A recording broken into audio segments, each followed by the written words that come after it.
So we are here at part 6 of our series, which of course will be a continuation of where we left off in part 5. And again, part 5 was the first video in our series where we began to establish our collective identity as a people, cosmologically, spiritually, and culturally.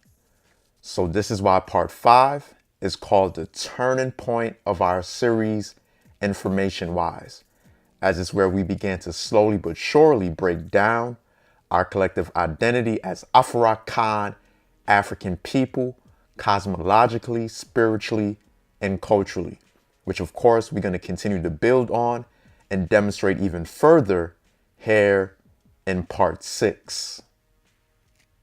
So we're going to quickly go over and recap the key points we demonstrated and proved conclusively in part 5. So part 5, we conclusively demonstrated and proved that Nile Valley civilization, the first known monarchical form of government on Earth, dates back over 40,000 years ago, pursuant to the Turin Papyrus, which of course we further prove to be supported and corroborated by properly assessed archaeological, genetic, and anthropological evidence in honor of Nokware truth.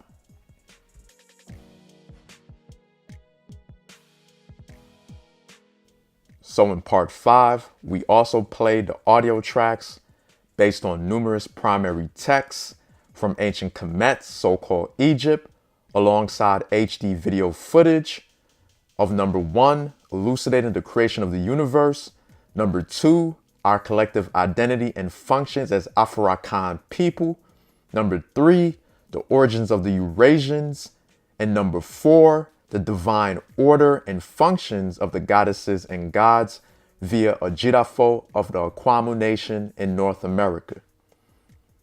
So all of this was crucial and a key part of part 5, which again, we're going to continue to elucidate, demonstrate, and break down even further here in part 6, concerning our collective identity as a people, cosmologically, spiritually, culturally, and ethno-linguistically.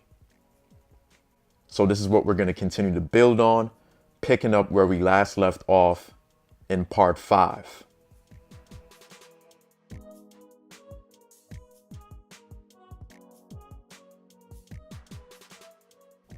Now, first and foremost, before we move forward, what we're looking at here is one of the major sources we're going to be utilizing throughout the rest of our series, which is the book Afuraka, Afurakan, The Origin of the Term Africa by a Jirafo of the Akwamu Nation in North America, which in the following video is going to introduce some of the main themes and features in the book regarding the origin of the term and name Afuraka, Africa, which will be playing a major role and a crucial role throughout the rest of our series. So again, the following video is Brother Jirafo of the Akwamu Nation in North America introducing the major themes and features in the book. And we also just released an expanded version of our book Afuraka, Afurakan, The Origin of the Term Africa, parts 1 through 4. Softcover, of course, is also an ebook as well. We go into detail to show that the term Africa comes from Afuraka, Afurakan. Ka means land, the high land, the first land created by the creator and creatress. Ra is the title of the creator, Raed is the title of the creatress. Afura is a title of Ra. Afuraed is the title of Raed. So the Ka of Afura is Afuraka, the land of the creator. Ka'et of Afuraet is Afurakan, the land of the creatress. So we show cosmologically, we show in the Medutu, in the hieroglyphics of ancient Kamit, the term Afuraka in the papyrus of Hunefer, as well as the papyrus of Ani, the Runu Pert Heru, so-called misnomer, the Egyptian Book of the Dead, the book of coming forth by day, but it's the Runu Pert Heru, the specific Ani Sheftu, or the Ani papyrus, as well as the Hunefer papyrus, Shefti Hunefer papyrus, and then also from the Temple of All-Set in Paraka, or what they call Philae, the Philae Temple of All-Set. We show the term in there as well in the Medutu. Now, we are the first to ever publish the actual origin of the term Africa and prove that it existed. It's an indigenous name. It comes directly from our people, and it's directly tied to our cosmology. It directly references the first landmass that rose up at the beginning of creation when the entire earth was covered by water. Ra and Rayet caused the first landmass to rise up above the surface of the water. That high land was called Ka. And when Ra moved through that land, he takes on the title Afura, meaning Ra moving through the flesh. Afura moving through the Ka is Afura moving through the first landmass. It's the land Ka of Afura, Afuraka. And we are the first to publish that. There are many European authors, so-called scholars, as well as some Afurakani, Afurakaini, African black scholars who have weighed in on this issue. They couldn't find the actual origin of the term, so they assumed that the white authors, of course, would give misinformation, saying that the term comes from the Greek, meaning Afrik, meaning not cold, or coming from Apreka, meaning the sunny land, or Ifriqiya in Arabic, talking about the Queen of Heaven, or Afar, or a number of different Sanskrit, Apara, meaning the land that comes after, or Afar, a number of different terms. We show each one of these terms in Greek, in Latin, in Sanskrit, in Arabic, all of the various terms that you can find in the publication released by the United Nations Educational, Scientific, and Cultural Organizations, when they did basically a breakdown of what the different meanings they believe come from the term Africa, or how Africa was derived. They give about 7 different definitions, possibilities, whether it's Greek, Roman, Latin, Sanskrit, and so forth, Phoenician, and different possibilities. We show that each one of those terms, number one, are not the origin of the term. Number two, we show the actual origin of the Greek term, the actual origin of the Roman term, the Latin term, the actual origin of the Sanskrit term, the actual origin of the Arabic term, all the various terms, the term Afrikas, meaning the southwest, south wind, all the terms that they use, we show that actually all of them can be found in the Medutu with the same meanings, but they are not the origin of the term Africa. Then we show in the actual Medutu, which nobody else has shown in the past, we were the first to publish that anywhere, black or white, the actual Medutu showing the actual term. There are a lot of Negroes out here, whether they're Moors, Hebrews, Muslims, Christians, whoever, who are continuously promoting the misinformation that Africa comes from Leo Africanus, Africa comes from Scipio Africanus. We address that entire, we go into detail about that. Scipio Africanus, his last name was not Africanus. His father's last name was not Africanus. His grandfather, great-grandfather. So we show the lineage of him and his brother, whose last name was Scipio. His father's last name was Scipio. His grandfather's last name was Scipio. And his great-grandfather's last name was Scipio Barbatus.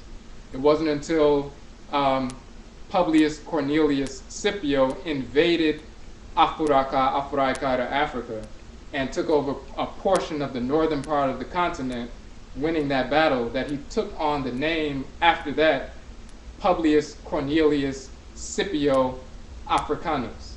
Prior to that, his last name was Scipio. His brother, Lucius Cornelius Scipio was his last name, but then when he invaded Asia and he won a battle in Asia, he took on the last name Asiaticus. So one brother became Publius Cornelius Scipio Africanus after invading Afuraka. The other brother became known as Lucius Cornelius Scipio Asiaticus after invading Asia. Now, those who want to identify foolishly with Asia and say that black people are Asiatic and nonsense like that, They won't tell you about Lucius Cornelius Scipio, who invaded Asia and took on the name Scipio Asiaticus. They won't say that he named the whole continent Asia after himself. They'll say that he took on the name Asiaticus because he invaded and won a war in Asia. But at the same time, they'll say Publius Cornelius Scipio, when he invaded Afuraka and won a war in the northern part, then he named the continent after himself. That's foolishness. We have misguided individuals who teach that foolishness, so-called scholars, so-called elders who are perpetuating that nonsense. And then you have people, of course, who are deliberately lying when they know the truth because they've studied some of our work and seen in the Medutu where the term actually comes from. So that publication is free, a free PDF, but then now we have the softcover version, and it's expanded. We added a new appendix and we added some more information throughout the body of the text, and we just did that a week and a half ago, so this is brand new. And we show, for example, some of the new information comes from the papyrus of Hunefer. We already had the information from the papyrus of Ani, as well as the Temple of Aset in Paraka or Philae, showing Afuraka, Afuraikai in the Medutu itself. But now we have additional information from the papyrus of Hunefer, as well as some more Medutu in the text. So that's critical information. When you get the information, we print the text in color. We print on our own printers. So it's a very good text as a reference to have. Also for children to see the actual name, Afuraka, Afuraikai, in the Medutu of ancient Kamit, identifying us as the people, Afurakanu, Afuraikaitnu, of the land of the Creator and the land of the Creatress, as our identity. So those are the 5 publications in softcover that we just released in softcover. Of course, all of them already existed in PDF, and then we have the other 60 plus publications in PDF. Incrementally, we will be publishing a large number of them in softcover. So, before we start exploring the actual book, Afuraka, Afuraikai, the origin of the term Africa, we're going to go over some of the key points mentioned in the video worthy of note.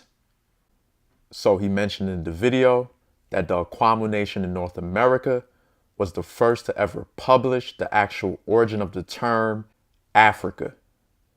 And suffice to say, these publications were all copyrighted, so nobody could try to pretend like they were the ones that discovered and published the origin of the term first. And of course, we're saying all of this because you got a lot of frauds out there that would try to do stuff like that. So he mentioned that the cosmological and linguistic origin of the term Africa was recovered from our ancient Nile Valley hieroglyphic texts, which could be found in the papyrus of Hunefer, the papyrus of Ani, and in the temple of Aset in Paraka, Philae, etc.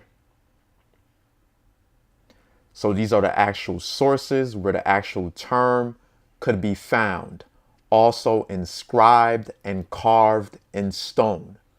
So these are the primary sources that actually contain the origin of the term Afuraka, Africa, that the Eurasians corrupted into Africa.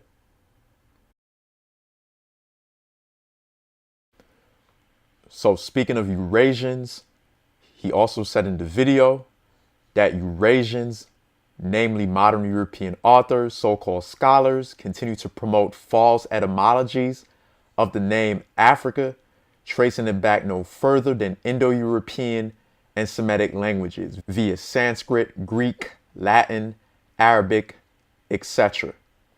So of course, we expect nothing more from our absolute enemies, these spirits of disorder, because they will continue to promote themselves and make it seem like they're superior by trying to falsely trace everything back to themselves, and to a lesser extent, the Negroes among our people who continue to parrot and regurgitate the misinformation and disinformation promoted and perpetuated by the Eurasians. So this is why we made sure we established the first 5 parts of our series with the proper footing, rooted in Nokwade, truth, to filter and weed out all the nonsensical claims and lies that's constantly propagandized and promoted in academic circles, especially among our Eurasian enemies, these spirits of disorder. So needless to say, going forward, we're going to be exploring the cosmological and linguistic origin of the term Africa by going into the primary sources where the term could actually be found. We're going to also tie the term into the various ethnic groups and clans on the continent that are actually still using in their languages and still carrying variations of the ancient name Afuraka, Afurakan to this very day. Yes, we're still carrying varying manifestations and we're still using variations of that ancient name in our respective languages, even as the names of our respective ethnic groups and clans to this very day. So again, the book will be playing a major role and a crucial role throughout the rest of our series going forward.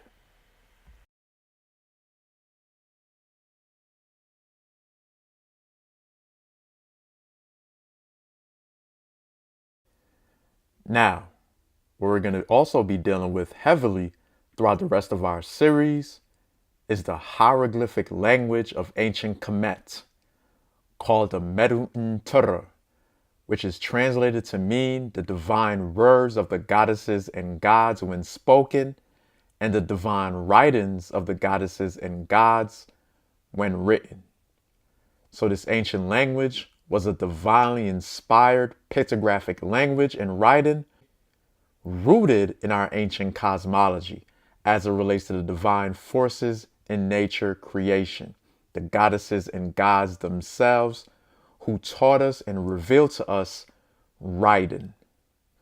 But not only that, most importantly, we're going to also demonstrate that this ancient divine sacred language was actually preserved and is still spoken throughout the continent of Afuraka among the numerous ethnic groups and clans that directly descend and or gave birth to ancient Nile Valley civilizations.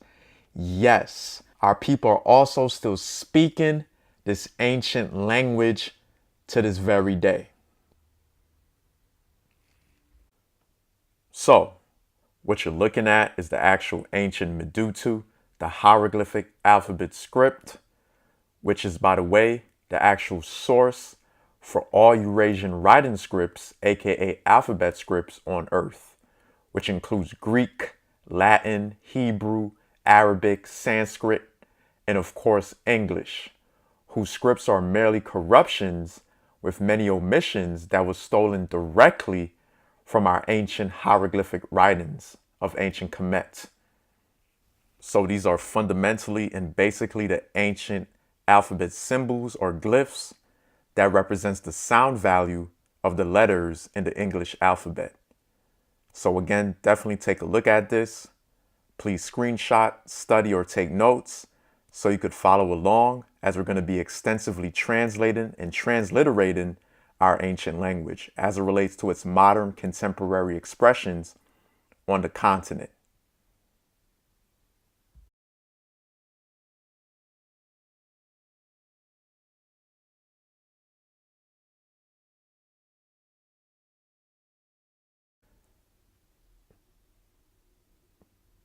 So, we're going to go over some key things that you need to know about our ancient ancestral language as we move forward.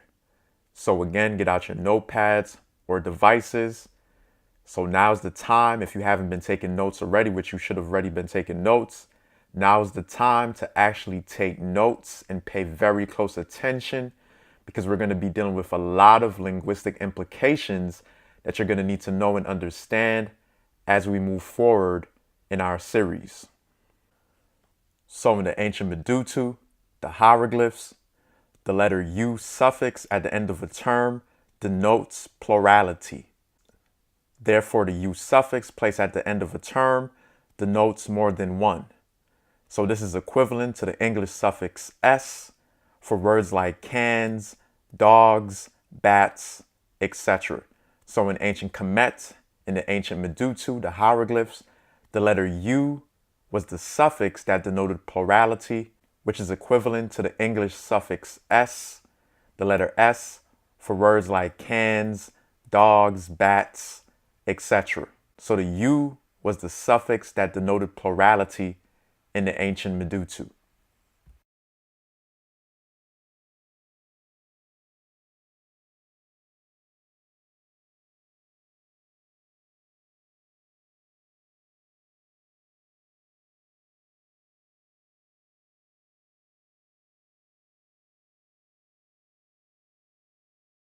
So furthermore, we already dealt with the U suffix. Now we're going to deal with the T suffix at the end of a term in the ancient Medutu, the hieroglyphs. So the letter T suffix at the end of a term in the ancient Medutu, the hieroglyphs, denotes the feminine or diminutive. Therefore, the feminine T suffix at the end of a term feminized nouns. So the letter T indicates or denotes the feminine or diminutive, and the feminine T feminizes nouns.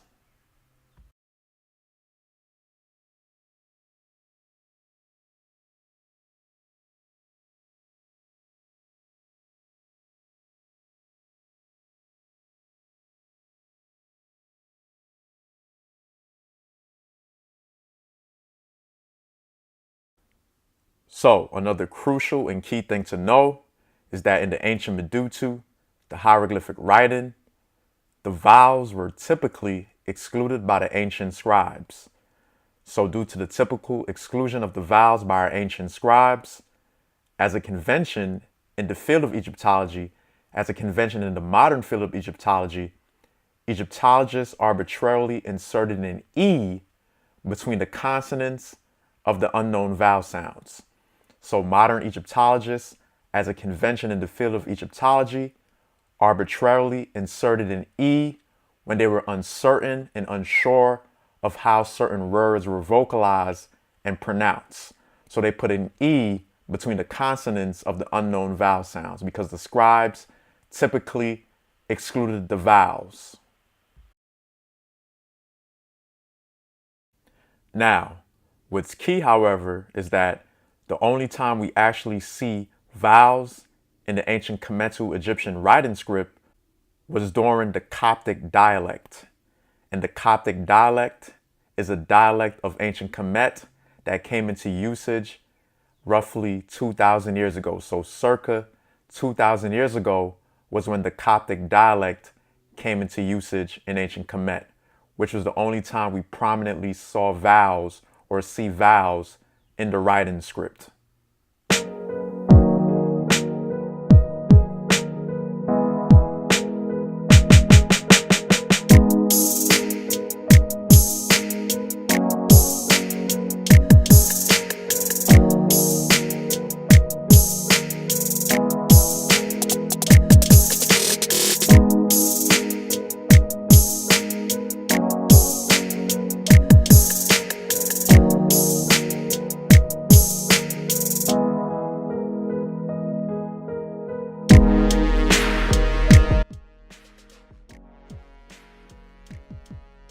Now, in honor of Nakwade, we're going to quickly read through a few scholarly sources to qualify what we just stated regarding the ancient scribes excluding the vowels.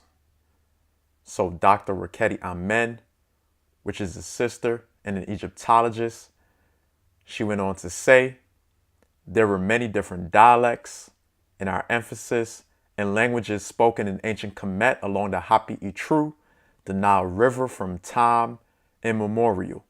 Medun Torah writing was used to communicate by people who spoke many different dialects and languages, our emphasis.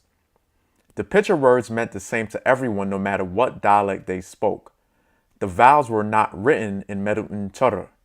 The vowels were not written in Medun Torah. The absence of vowels in the writing made it possible for everyone, no matter what dialect they spoke, to understand the writing and still use their own unique pronunciation. So that's very key in that the ancient scribes, excluding the vowels, made it possible for all the different ethnic groups and clans in ancient Kamit to understand the writing, no matter what dialect they spoke, meanwhile still being able to use their own unique pronunciation. Coptic is the only stage of the language wherein vowels were written, so it was by way of Coptic and other related Afurakan African languages that we know something about the original pronunciation of words. So again, the Coptic dialect, which came into usage roughly 2,000 years ago, was the only stage of the language where the vowels were more prominent. So it was by way of Coptic and other related Afurakan African languages that modern Egyptologists know something about the original pronunciation of words, which we're going to get into.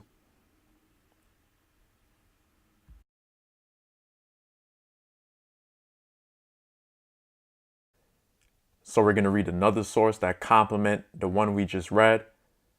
The early scribes and linguists who were multilingual, meaning they spoke multiple languages, noted the similarities in many of the basic and major terms of these dialects and or languages. This prompted, in the writing script, a conscious omission of the vowel sounds, as they noted that these were not consistent between the languages and or dialects along the Nile. People do not vocalize the same way in every place and in every time.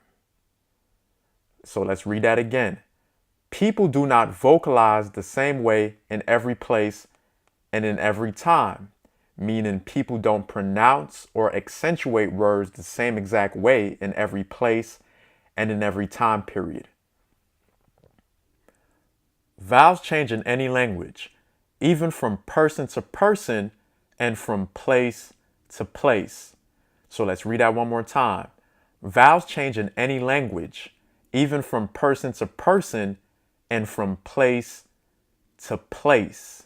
So that's very important to know that vowels tend to change in different dialects and languages, even from person to person and from place to place. So essentially, we're witnessing why our ancient scribes was prompted to typically exclude the vowels in the ancient Medutu, the hieroglyphic writing, which in essence was to bridge and unify the different dialects and languages who were already related to begin with.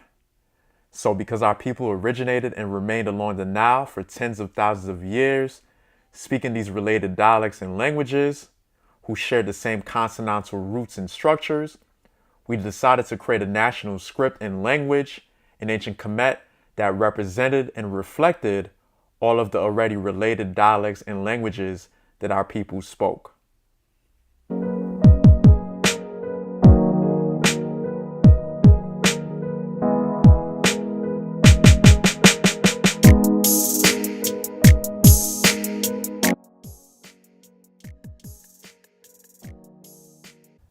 So, what we're about to get into now, before we start exploring the book, Afuraka, Afurakan, the origin of the term Africa, is demonstrate and prove that the hieroglyphic language of ancient Kemet was actually retained and preserved and still spoken throughout the continent of Africa by our people to this very day. Now, what we have in front of us on the top, listed as number 1, is an Egyptian Hieroglyphic Dictionary, Volume 1, by E.A. Wallace Budge, who's an Egyptologist. And on the bottom, listed as number 2, is a dictionary of the Asante and Fanti language called Twi by J.G. Kristaller. And the Asante and Fanti are a part of the larger ethnic group called the Akan people, who's predominantly located in West Africa in the modern countries of Ghana and Cote d'Ivoire, Ivory Coast. So the Asante and Fanti make up the larger Akan ethnic group. So having said that, we're going to first demonstrate that the Akan people's language is one of the many branches, among others, that directly descend from our ancestral language of ancient Kemet, so-called Egypt. So we're going to go through a number of these examples to give you a broad comparative analysis. So you're looking at the ancient Kemetu, so-called Egyptian term ma, which essentially means to grant, to give, to allow, which you could see was retained and preserved in the modern Akan language with the same exact vocalization and meaning, which you could see also still essentially means to give, to grant, to allow.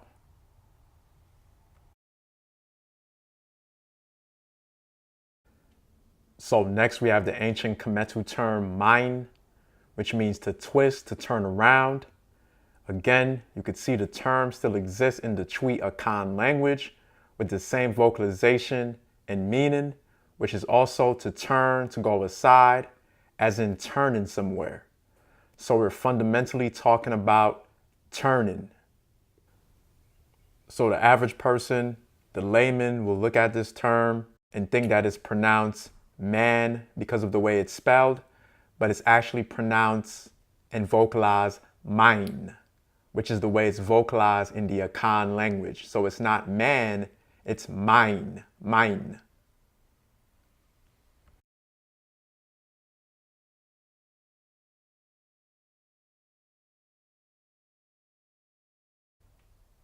So here we have another form of the ancient term. However, the consonantal root without the vowels is mine, mine, mn, which in ancient Kamit means a town or city. However, notice how the Egyptologists also put a question mark next to where it says a town or city. So we could look in the Akan language and we actually have the same term vocalized as omine with the O prefix, because the O is used as a prefix in the Akan language, which you could also see has the same consonantal root when we exclude the vowels, the MN consonantal structure. So the Egyptologist put a question mark after town or city because he was uncertain, but we can see in the Akan language that the term in ancient Kemet does mean town.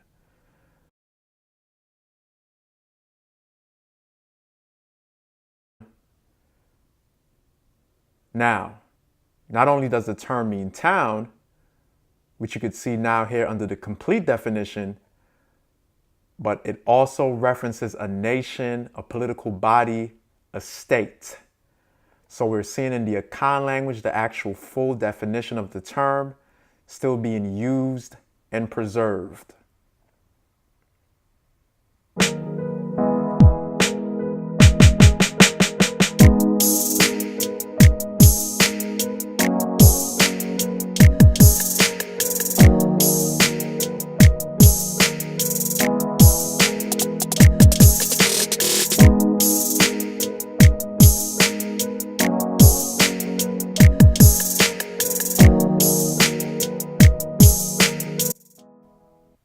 So again, we have the term ka in ancient Kemet, meaning to leave, also exists in the Akan language with the same vocalization and meaning.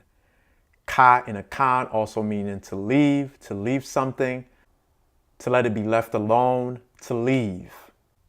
So essentially this term means to leave, leaving something, let it be alone, left alone.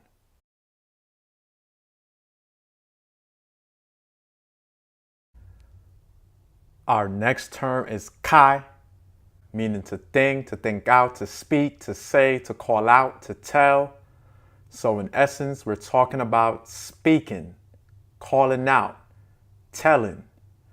So again, in the Akan language, the term also still exists with the same vocalization and meaning, also mean to utter, to speak, to say, to tell. However, what's key here is that the term ka in the Akan language is also reduplicated as kaka, which is what the RED dot in the parentheses stand for, which is very common in Afurakan African languages when our people is placing major emphasis on a particular word. So whenever you see the doubling or duplication of a word in our languages, that means that the word is being emphasized even more. So the duplication essentially gives the term more force and thus more emphasis in its meaning. So whenever you see the RED dot in the Afurakan language, that stands for reduplication. So the reduplication is kaka.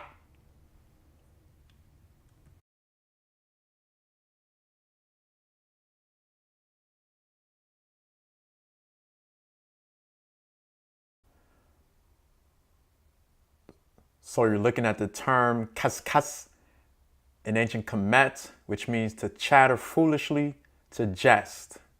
In a Khan, we have the same exact term, meaning to talk much, talk noisily, to chatter. So you see in ancient Kamit, this particular term was actually a doubling emphasis reduplication in ancient Kamit. So it's kas. In a Khan, it's kasa, which is a reduplication of the root word kasa, to talk. So kasa means to talk much, to talk noisily, to chatter, because that's the doubling emphasis. So the doubling emphasis concept, we're demonstrated now that the doubling emphasis in reduplication was actually used in ancient Kamit.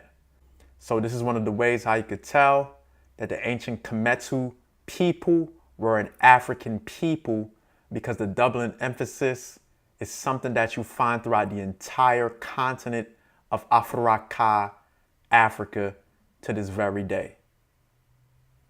So also you could see that in the Akan language, the term is vocalized kasa with the actual A, not the E. So the consonantal root of the term is KS.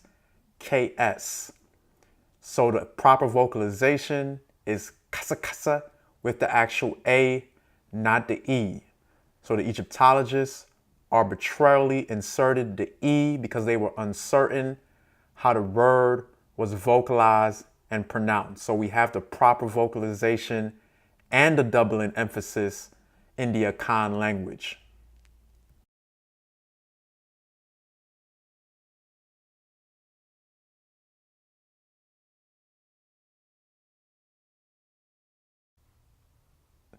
So next we have the term hem, another doubling emphasis, duplication term in ancient Kemet. Hem, meaning to roar, to bellow. So once again, we have in the Akan language the same exact term with the proper vocalization and meaning, which is hama, with the A as the vowel as opposed to the E. So again, the Egyptologists, when translating, due to our scribes typically excluding the vowels, the Egyptologists inserted an E arbitrarily when translating and transliterating our language. So the term is vocalized in the Akan language as hama, which means boisterous, which means to be loud, to roar. So we have a sentence, the sea rages. That means the sea rages, the sea is loud. It makes a loud roar, to bellow. So you could also see that the term hama in ancient Kemet, under it you see the feminine or diminutive form of the term. So you see hamahamat with the feminine or diminutive T. So again, the T suffix at the end of a term in the ancient Medutu indicates or denotes the feminine or diminutive. So you see hamahama and hamahamat.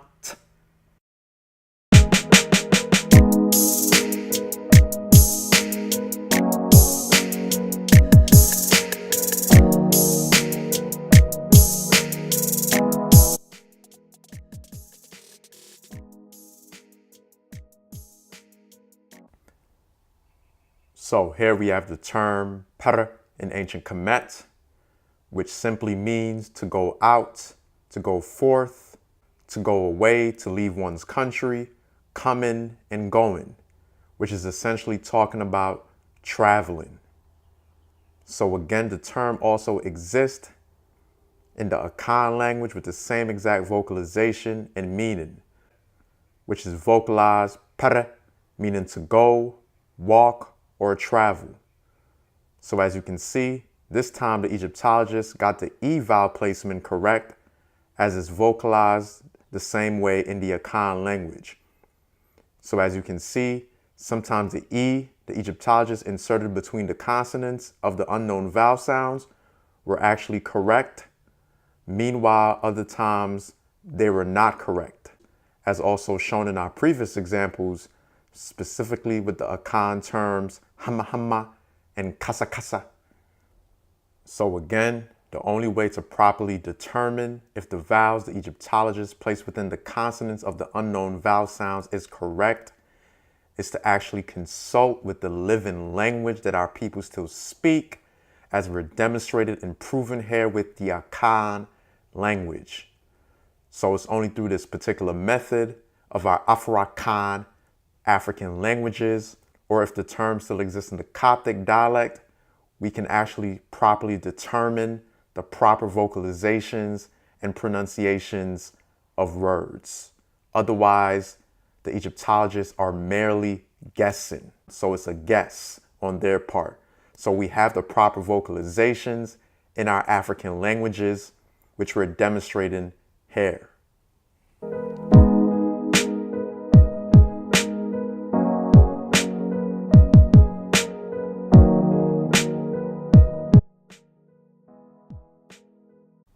So continuing on, again, we have the term an in ancient Kamit, meaning to turn a glance towards something. So you could see the arrow also pointing to the eye symbol, which is referencing looking with the eyes, to look with the eyes, to glance. So again, in the Akan language, the term still exists with its actual vocalization and meaning. As you can see, the term ani in Akan means the eye or eyes, a look. So what's key also to know is that this term is also vocalized as ari with the rolling R sound, which is when the tongue taps the roof of the mouth once. So the term is also vocalized ari with the rolling R, which interchanges with the letters L, N, and even the D in African languages. So again, the rolling R sound in linguistics is when the tongue taps the roof of the mouth once. So for example, the English word rescue, the average English speaker will say rescue, but in most Afurakan African languages, rescue will be vocalized as rescue. This is why instead of saying ra, we say ra, because the R rolls. So since we're on the topic of the rolling R sound, suffice it to say, in ancient Kemet, there was actually no letter L's. So what existed for the letter L sound in our ancestral language in the hieroglyphs was the rolling R sound. So this is why in the fundamental alphabet script we showed earlier, you see that there was no letter L's. The key here is the same is true for the Akan language today. So just like in ancient Kemet, in the Twi Akan language, there are no letter L's. What exists in the Akan language for the letter L is the rolling R. So any foreign word coming into ancient Kemet that existed with the letter L sound, it was transliterated in the hieroglyphs as an R. So for example, the word Ptolemy, the Greeks, like the Ptolemies, instead of it being an L, it would be Ptolemy with the R. Likewise, any other foreign words that came into our ancestral language with the letter L, we transliterated it with the R. Because again, there was no letter L, which still exists in the Akan Twi language. So another example is the English word mulatto. An Akan person will actually say muratto, as in muratoni, with the rolling R, because there's also no letter L in the Twi Akan language. Why? Because the Twi Akan language is one of the branches that directly descends from the language of ancient Kemet. So it's the same exact language as we've been demonstrating so far here.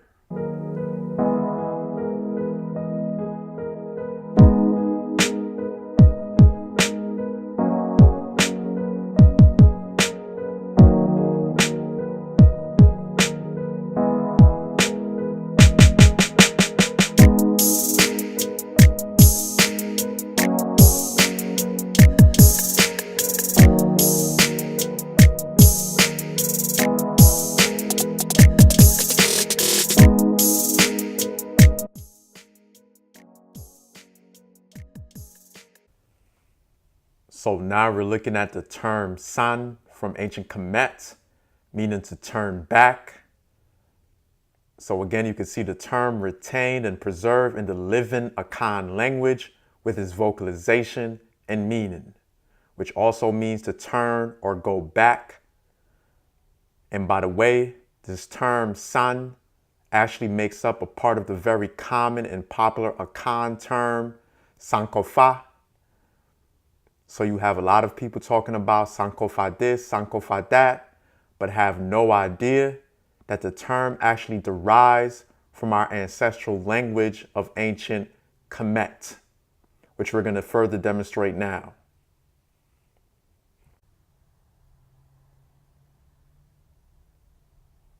So now we're going to further demonstrate the term sankofa by showing all the component parts that makes up the term today, that they could be found with the same meanings in ancient Kamit. So again, we have the ancient Kemetu term, the ancient so-called Egyptian term, kefa, which means to seize, to grasp, to capture, which is fundamentally talking about to go get or collect something. So again, you could see the term kefa also exists in the Twi Akan language with the proper vocalization, with the O vowel as opposed to the arbitrary E that Egyptologists inserted.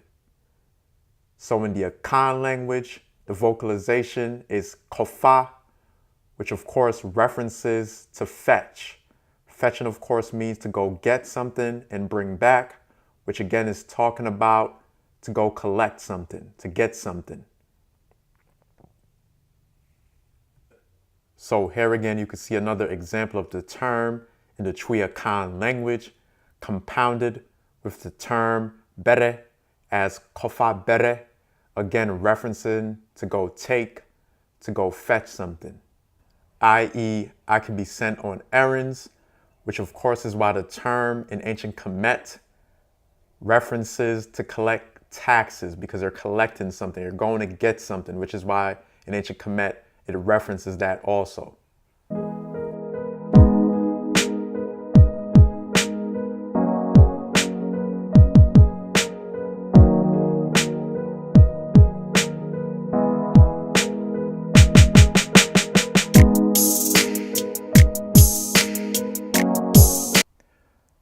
So now you're looking at the final component part to the ancient roots of the Akan term sankofa. So in Kemet, we also have the term fa, referencing to carry, to lift up, which now you can see the visual of the term of the individual carrying a vessel, which is what the red arrow is pointing to. So the ancient term fa is referencing the individual, as you can see, going to fetch and now carrying something. But not only that, most importantly, the final piece is that the ancient Kemetu, so-called Egyptian term fa, actually still exists in the Akan language as well, which you could see also references to take, to lay hold on for use, to carry off, take up and keep, which of course reflects the individual in the ancient Medutu, the hieroglyphs taking up and carrying the vessel. So you can see that all of the ancient Egyptian terms makes up the same component parts of the modern Twi Akan term sankofa, referencing to go back and fetch it. So you're seeing the actual full manifestation of this ancient term, which also actually has a cosmological foundation we hope to get into later on in our series as well. So as you can see, you can find these ancient Kemetu terms, san, kofa, and fa, preserved, still existing in the modern Twi Akan language with the same exact meanings. In fact, every root word in the Akan language could be found in our ancient ancestral language of Kemet. Every last one of them. So we're literally talking about thousands of words with the same meanings and vocalizations. all of them, including our most popular royal titles and names.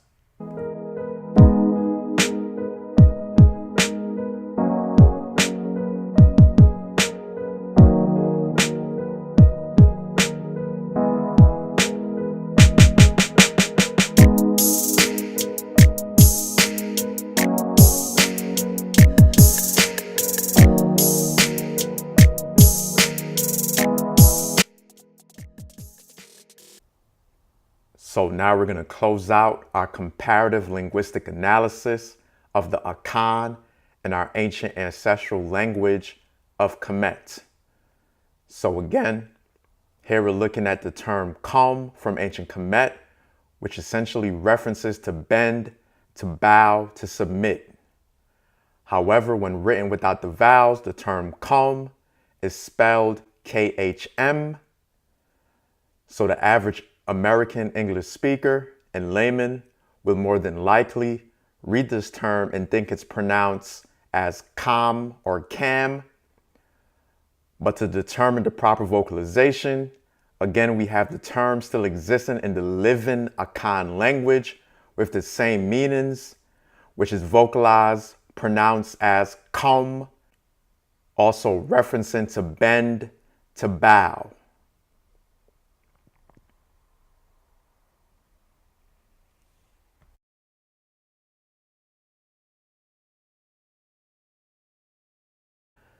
So again, we have the ancient Kemetu term, akam, still existing with its proper vocalization in the Akan language, vocalized as akam, also of course referencing a shield.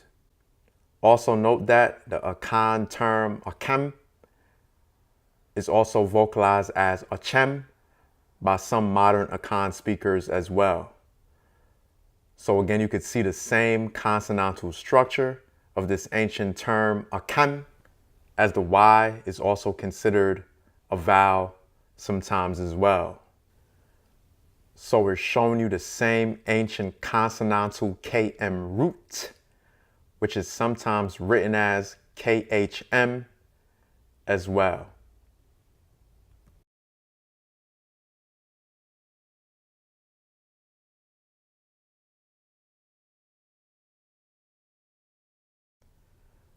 Now we're looking at the ancient Kemetu term, abois, referencing small animals via sheep, goats.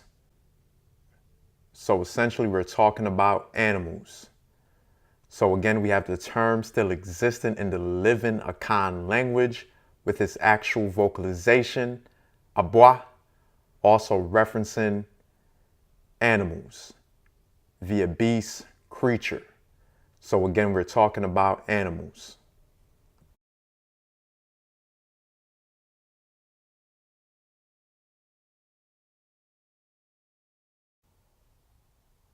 So here we have the term abba from ancient Kemet, referencing a beetle, the scarab beetle in particular, which you could see is vocalized in the Akan language as abba, abba, also referencing a kind of beetle.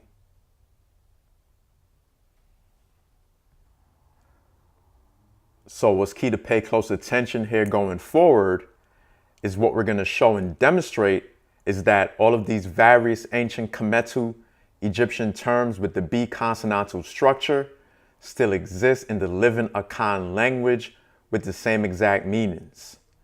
So we're going to show all of these nuanced pronunciation of the consonantal B still existed in the Akan language with its vocalizations and meanings.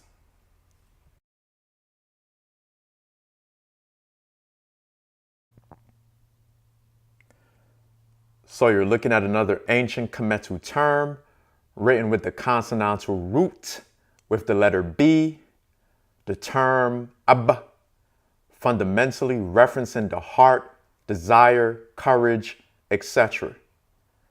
So we also have the term still existing in the living Akan language with the same meanings, vocalized iba, iba, also referencing the heart, courage, passions, which are also desires.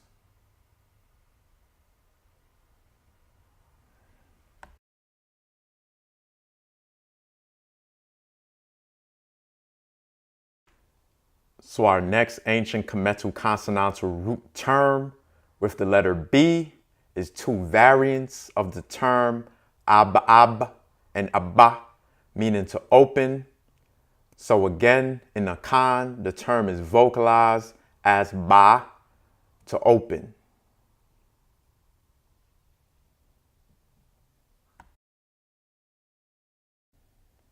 Here we have the ancient Kemetu term ab, abba, referencing the stick, staff. So as you can see, the term is also vocalized in the living Akan language as abba, also referencing a staff, which is a wand or rod, and a stick.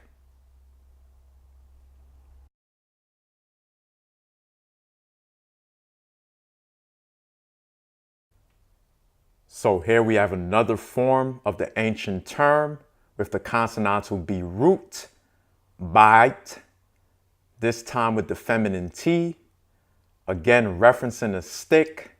This time, however, you can see that the term is specifically referring to not just any old stick, but actual clubs, cudgels, sticks that are used for beating and as a weapon, which you can see in its living descendant in the Akan language. The stick spoken of also references beating, blows, strokes, used as a weapon. However, what's also key here to note is that the term also exists in the Coptic dialect. And notice how it's vocalized in the Coptic dialect and written. The feminine T is actually dropped, which you could see is vocalized as by. So you could see the vowel placement of the A exists in the Coptic dialect, and the vowel placement of the A also exists in the living Akan language.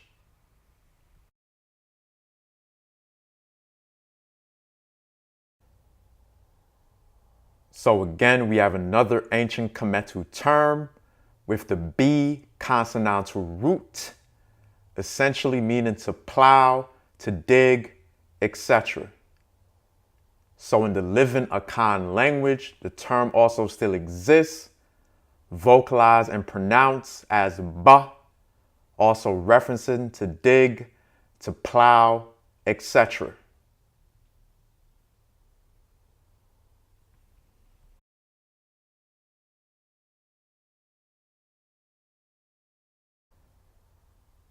And lastly, for our ancient Kemetu terms, still existing with the B consonantal root in its living descendant Akan language, we have the ancient Kemetu term baba, referencing to slay, to kill, which you could also see have the doubling emphasis / duplication. So in the living Akan language, not only do we have the root term still existing with the same meanings, but we also have the doubling emphasis duplication of the term, which is vocalized as baba, also referencing to destroy, to slay, to perish, which is referencing to kill, to slay, to destroy. So now you can see the full manifestation and visuals of the sticks we were speaking about in the other forms of these ancient terms coming into play, which is not only to dig, to plow, to open up, to open, but also referencing to slay, to destroy, to kill, to beat, use as a weapon. So you're seeing the full manifestation of the terms.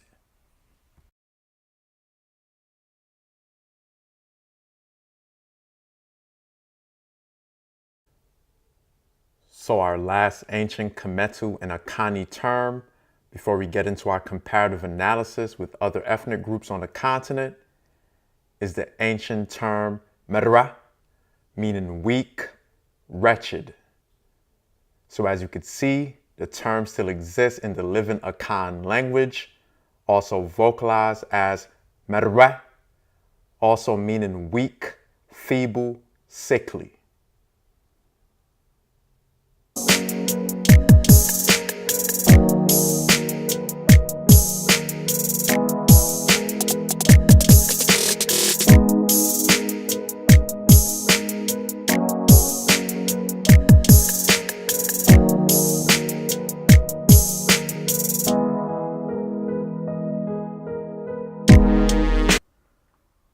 So now we're going to broaden our comparative linguistic analysis to other ethnic groups and clans across the continent. So this publication is called Ancient Egyptian and Modern Yoruba, Phonetic Regularity by Dr. Theophilo Obenga. So Dr. Theophilo Obenga is the scholar and linguist we first introduced in part 3 of our series. However, now we're going to go over one of the scholarly linguistic works he has published over the years, focusing on specific Afurakan African ethnic groups. So we're going to read the abstract. This exploratory study, according to the linguistic comparative method, tries to show that large number of cognate lexical items are available between Egyptian pharaonic language and modern Yoruba of Nigeria.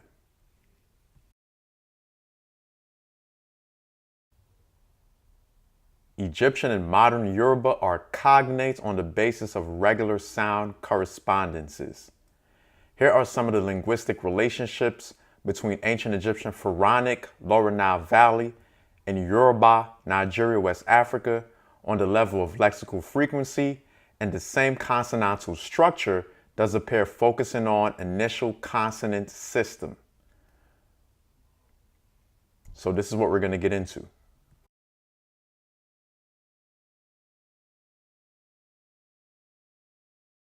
So now we're going to give a broad comparative linguistic analysis with a number of ethnic groups to show you the vocalization of these ancient terms in their language today. So we're looking at number 1, the ancient Kemetu so-called Egyptian term be, ba, which means to hoe. We have the vocalization in the Yoruba language, ba, to germinate, agrarian world. So we're essentially talking about to plant something, dealing with crops, to germinate, to hoe, dealing with the soil.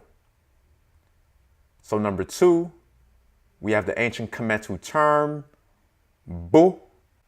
So what's key to note here also in this ancient Kemetu term, bu, notice how the term is actually written BW and BU. And that's because the W and U interchanges linguistically. The W and U interchanges in linguistics. So we have bu, meaning place, dealing with locality in ancient Kemet. And we have the term vocalized and pronounced in the modern Yoruba language, ibu, ibu, place. And in Mbochi, which is a Congo Bantu language, which is Dr. Theophilos Benga ethnic group, the term is vocalized ebe, place. In Pilar, which is a Fulani dialect, the Fula people, who's found throughout the continent as well, the term is vocalized buwal, place. Bu, so the root is bu, again, place, where wal seems to be an additional element. So number 3, the ancient Kemetu term, we have bi, good deed, meaning good deed. In Yoruba, we have bi, to give birth to. What is a real good deed, which is a semantic evolution. So this is what Dr. Theophilo Benga puts in parentheses. And in the Mbuchi Bantu language, the ancient Kemetu term bi, meaning good deed, is vocalized also as bi, good character. So number 4, again, we have bu, to detest in ancient Kemet, to abominate, to detest, to abominate. In modern Yoruba, we have bu, to abuse, which Dr. Theophilo Benga notes in the parentheses, which is the same semantic category. The two terms are in the same semantic category because to detest, to abominate, is also likened to abuse.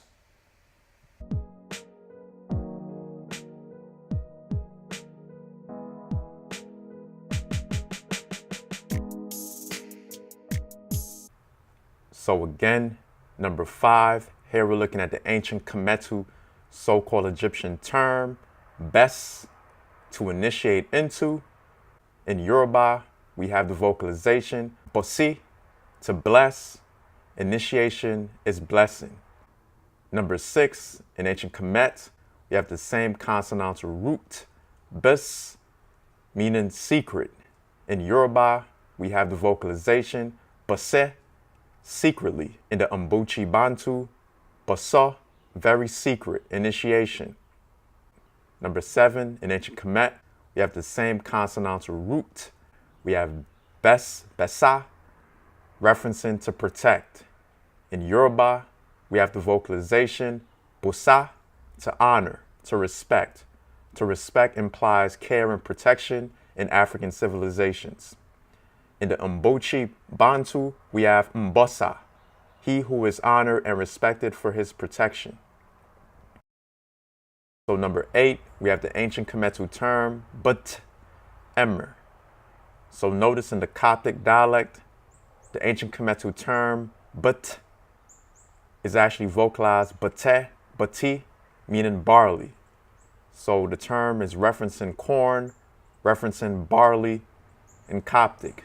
So in the modern Yoruba, you have the vocalization from the Coptic dialect, which is bati, malt of Guinea corn.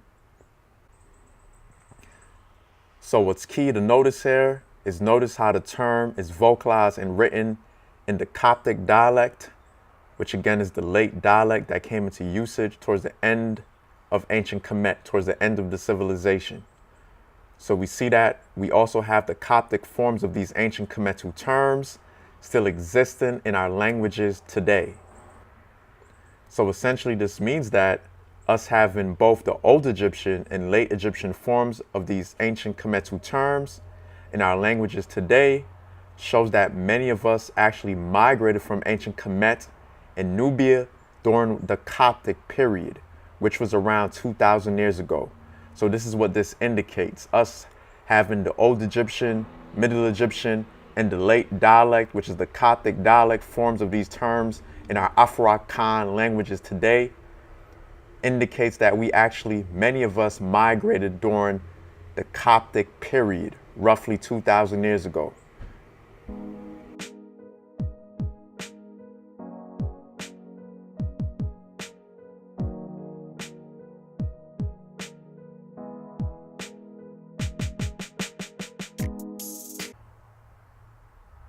So again, we have in ancient Kemet, number 1, we have the m, which is used as a conjunctive, referencing but in ancient Kemet. So we can see that in the modern Yoruba, we have amma, but, referencing but. So number 2, in ancient Kemet, we have mu, referencing water, mi, also referencing waters. So in Yoruba, we have omi, water. In the Mbochi Bantu, we have ma'a, water.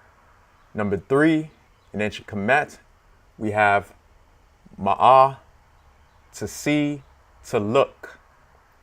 In modern Yoruba, we have ma, aware. In Mbochi, we also have ma'a, awake.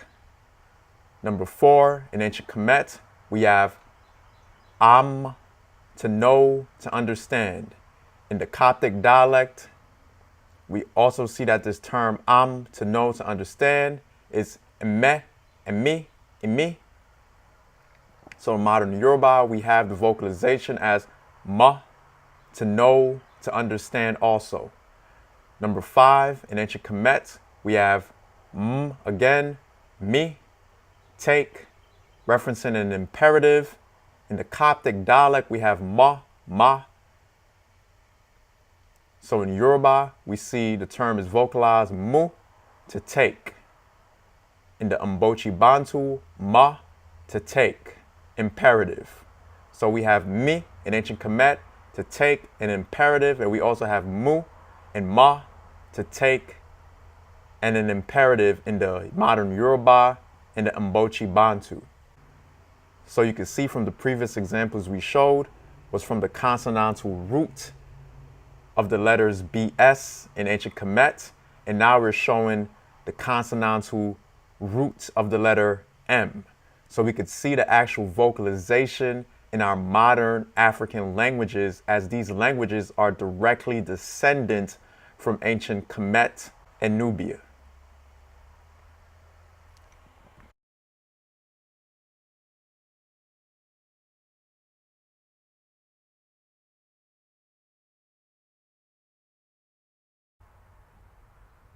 So now we're looking at the ancient Egyptian term. Number one, we have un, to be, to exist. So you can see the vocalization in the Yoruba language, ni, to exist.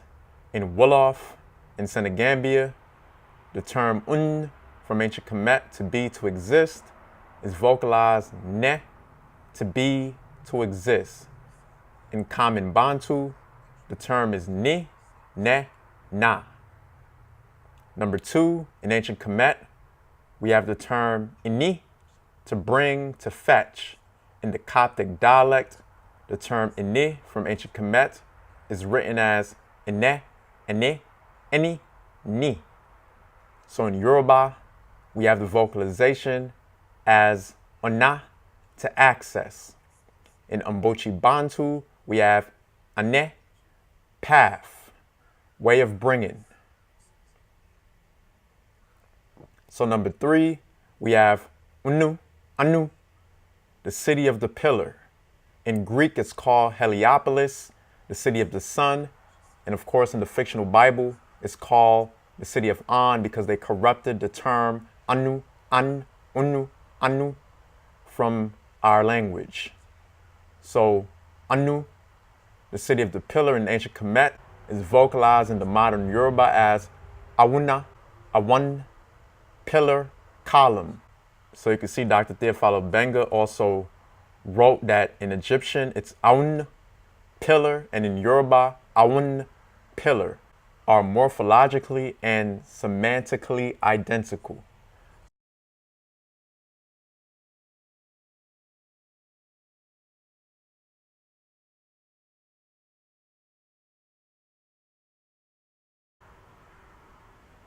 So continuing on, number four, in ancient Kemet, we have the term iw, which references to come. In the modern Yoruba, the term is vocalized as wa, to come, come. In Pilar, which again is a Fulani dialect, a Fula dialect, the term is vocalized as iw, come from. In the Mbochi Bantu, the term is vocalized as ya, come. Number five, again in ancient Kemet, we have iw, referencing is, are, was. Copula, to be. So in Yoruba, we have the term vocalized as wa, to be, locative. In the Akan language, Dr. Theophilo Benga notes the term is vocalized as wa, to be, locative. So number six, in ancient Kemet, we have the term iw, death. In the modern Yoruba, the term is vocalized ku, to die, iku, death. In Akan, the term is vocalized the same way, wu, to die, or wu, death. In Pilar, in Fula, a Fulani dialect, again, the term is vocalized as aw, rotten, which of course rotten references something that's dying. In Mbuchi Bantu, the term is vocalized as iwa, to die, and leku, iku, death. So Theophilo Benga writes, the form wu, wa, is very old, Egyptian having iw, aw, and we. So you notice how in ancient Kemet, again, this term is vocalized also as we, mummy case, referencing something dealing with the death, the dead, dying.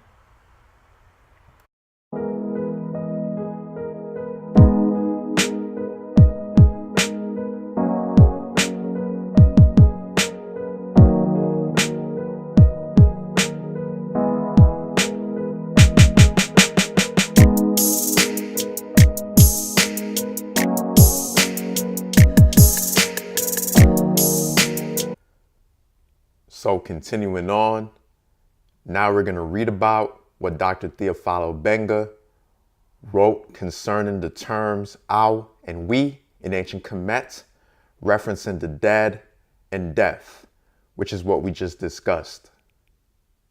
So he wrote that. What is very interesting is the fact that the Mbochi language in Central Afuraka, Africa, the Congo, shows two forms, wa and iku, leku, respectively for the verbal form and the substantive or nominal form. Yoruba has ku and iku, and akan, wu, and owu, exclusively. Possibly, the common Bantu must have two forms, ku, to die, death, and wu, wa, to die. The negative impersonal in Egyptian language is the ow, referencing the m sound, do not, with the script variation, which you can see the symbols there. Yoruba displays the same negation with the same structure. Ma, do not.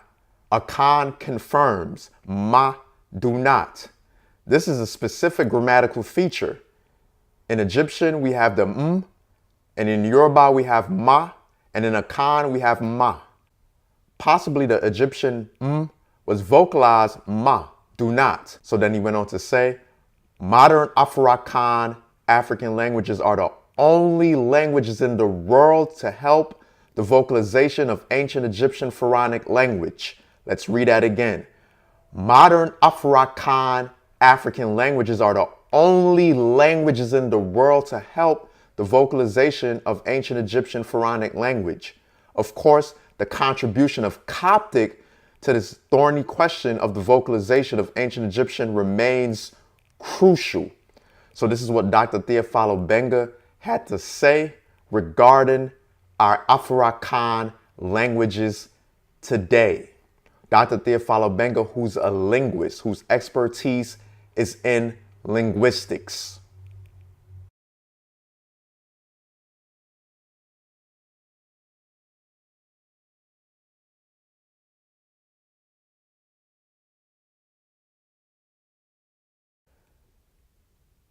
So now we're looking at the ancient Kemetu, so-called Egyptian term, ben, which references bad. In Coptic, the term is bane, bunny, bani, bad.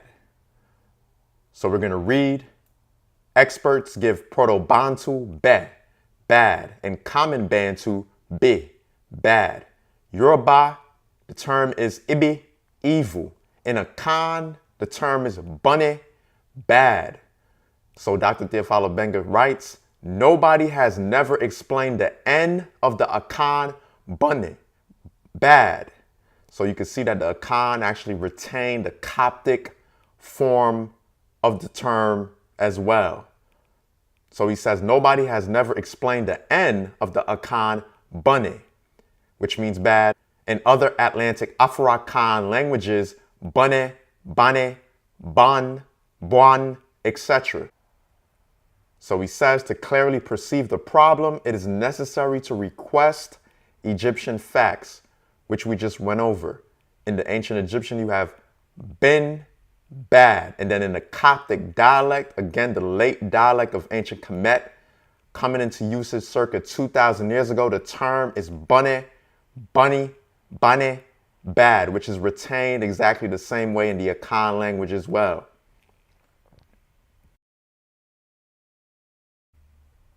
Continue. So Dr. Theophilo Benga also writes on other African languages in comparison to Proto-Bantu.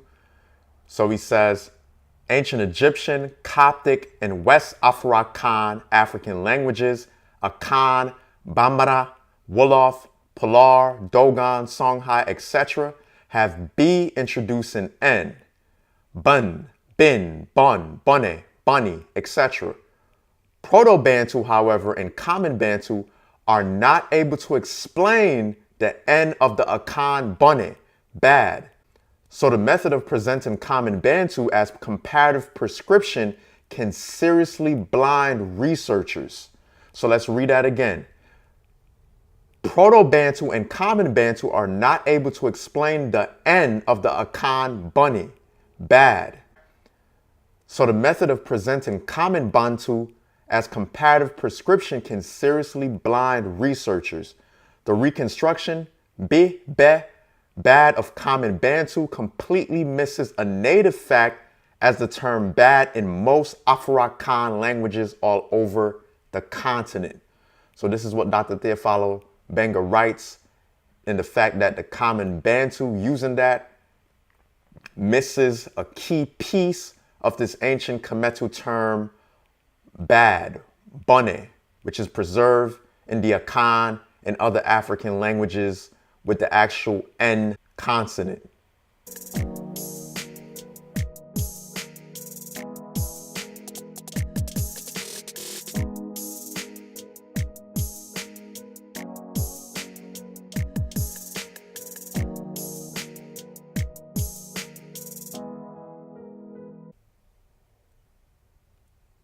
Continue. So as we discussed earlier, dealing with the rolling R sound in ancient Kemet and the Akan language, Dr. Theophilo Benga also discusses that in this particular portion here. So in ancient Kemet, we have the term arit with the feminine T, meaning I. So Dr. Theophilo Benga writes, the T is not a part of the radical. So in the Coptic dialect, arit, referencing I in ancient Kemet, is vocalized ayer, yer, I. So in the modern Yoruba, the term is vocalized as ari, to see. So dealing with the I's again. In Pilar, which is a Fula dialect, the Fulani dialect, the term is vocalized as yitere, I. In the Mbochi Bantu, the term is vocalized as disi, I, plural, misi. So Dr. Theophilo Benga writes about the Mbochi Bantu. The word is basically si, I. So this is key to pay attention to. If the R is no longer rhotic, then it can change into liquid L and nasal N, or into frictative alveolar S. So the R, L, and N sounds interchanges in Afurakan Black African languages. So this is what Dr. Theophilo Benga is partially talking about here as well. How the rolling R sound interchange with the L and the N. And also you see he has in parentheses the R and the S. So this is very important to understand how you have certain consonants that interchanges morphologically. So these sounds, the rolling R, L, and N, and also the RS, interchanges in Afurakan Black African languages quite frequently, and by extension also world languages. So Dr. Theophilo Benga also says, these sound changes do occur in many languages in the world. So number 2, we also have the ancient Kemetu term, aru. So you see the U and W also interchanges. In fact, the English W is a double U. So that's why the U and W interchanges linguistically, because again, these English letters are actual corruptions of our ancient alphabet scripts, which of course ultimately derive from the ancient Medu Ntoro, our hieroglyphic language and writings. So again, you have Aru, aspect, a form of nature. So Aru in ancient Kemet references an aspect, form, nature. So you have it vocalized in modern Yoruba as Ari, aspect, form. In Pilar, in the Fulani dialect, again you have Yara, form. So you can see the varying vocalizations that we have in our Afurakan languages, as we talked about earlier. People don't vocalize things the same exact way in every place and in every time. So this is why you see varying vocalizations of the same exact term with the same exact meaning in our Afurakan languages. So what is key to understand about linguistics is that learning the actual morphological variants of these ancient terms, seeing how certain consonants interchanges, and understanding how the vowels were typically excluded in ancient Kemet by our ancient scribes.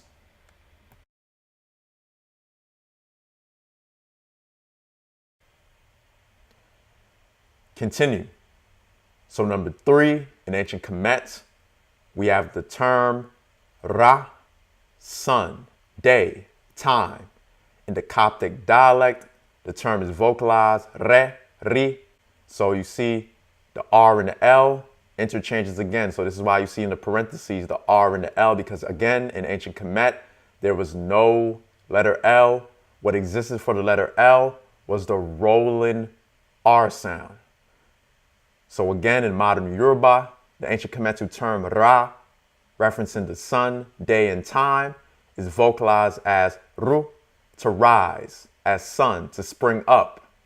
Prior to this time, you have Ri, also meaning prior to this time. So number 4, we have in ancient Kemet, Ra, to consider doing something. So in Yoruba, we have Ro, to imagine, which is to conceive. So it's referencing the same thing. Number 5, in ancient Kemet, we have Re, mouth. In Coptic, it's Ro. So in Yoruba, it's also Ro, to give sound with mouth. In Mbuchi Bantu, it's Ono, mouth. Again, the R, L, and N sound interchanges. This is why Ro becomes Ono in Mbochi Bantu. The rolling R sound interchanges with the N, and of course the L, because the R existed for the letter L. So in Akan, you have Arun, mouth. In Common Bantu, it's Noa, mouth. So Dr. Theophilo Benga also writes on the bottom, it is almost impossible for a language to borrow from another language basic words such as eye, mouth, sun, because they obviously belong to the basic vocabulary filter of any language in the word, and these lexical items help in addition to reconstruct the pre-dialectical common origin as follows.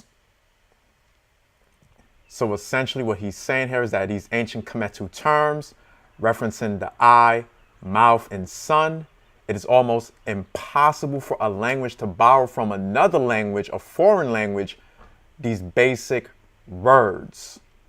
So this is not due to borrowing. These are indigenous terms that are conceptually and cosmologically related as well, which originated along the Nile Valley tens of thousands of years ago.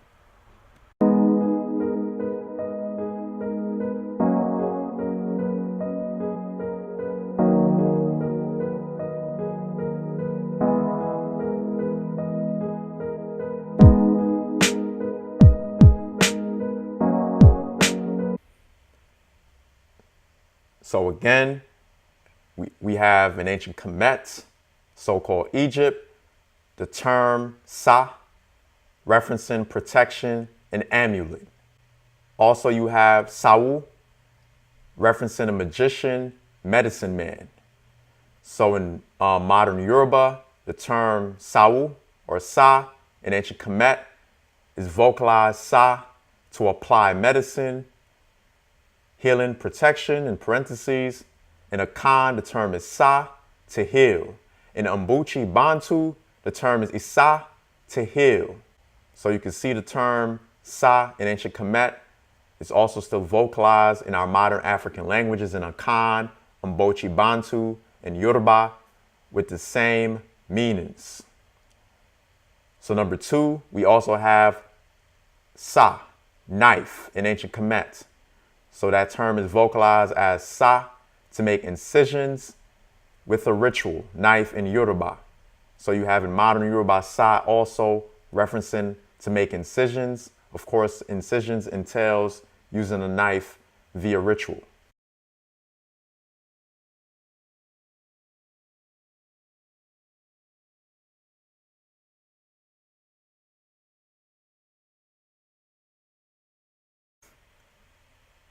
Continue. Again, in ancient Kemet, you got the term Sau, to cut down. So in modern Yoruba, the term is vocalized as Sa, to put down. In Akan, the term is vocalized as Soe, to put down. Number 4, ancient Kemet, you have the term Sisi, hurry. In modern Yoruba, the term is vocalized as Isisiji, now.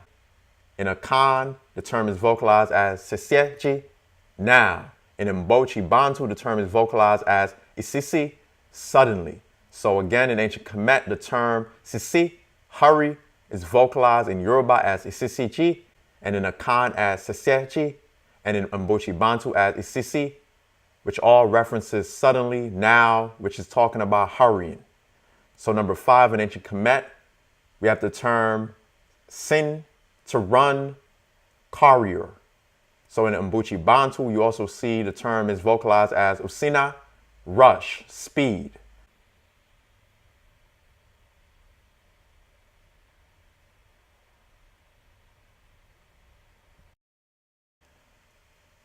Continue. So now we're going to close out with the works and publication of Dr. Theophilo Benga. So he writes another example with the velar K initial. Discovering regular sound correspondences between Egyptian, Lower Nile Valley, and Yoruba West Africa is made obvious by all previous lexical items examined, and cognates do have similarities in both form and meaning. Here another example with the velar K initial.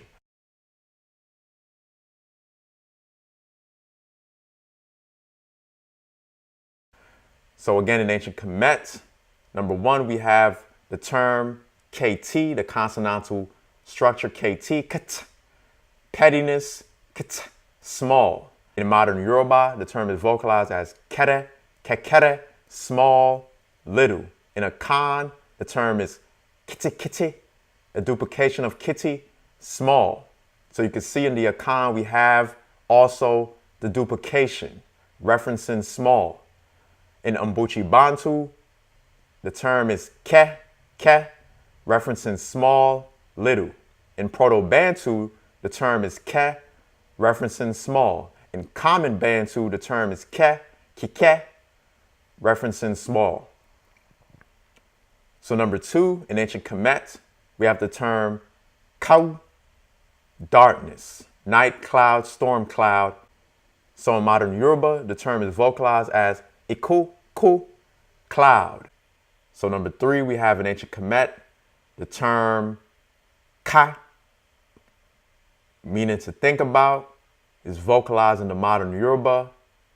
Ka, read, to count. In Mbochi Bantu, the term is ka, a particle to reinforce ideas, thoughts. So you see that these terms are all related, phonetically, conceptually, and genetically related. Because again, the language of ancient Kemet was an Afurakan, Black African language. The reality is, it's still reality. We have preserved and retained, and we still speak our ancient language from the Nile Valley. So we're still speaking this ancient language to this very day. So they could continue to try to classify the language of ancient Kemet in the so-called Afro-Asiatic language family all they want. So what you're seeing here is that those are all lies. That's all propaganda, anti-Afurakan propaganda. So the regular person will go on Wikipedia or Google or YouTube and think the language of ancient Kemet was an Afro-Asiatic language. That's an absolute lie. Or Semitic or something. That's an absolute lie. The language of ancient Kemet was indeed, as you can see, an Afurakan language, which predominantly made up the Niger-Congo language phylum. So these are the languages that you find in Bochi, Yoruba, and Akan in the Niger-Congo family. So all this Afro-Asiatic nonsense is to just remove the primacy of ancient Kemet being an African civilization. So this is always their agenda and aim, to remove ancient Kemet from the continent of Africa and make it seem like it's some separate, isolated entity that developed on its own, or it was developed by Eurasians that migrated into Africa, which are nothing but invaders that you see there in the modern country of Egypt and all over North Africa, in Morocco, Algeria, Libya, etc.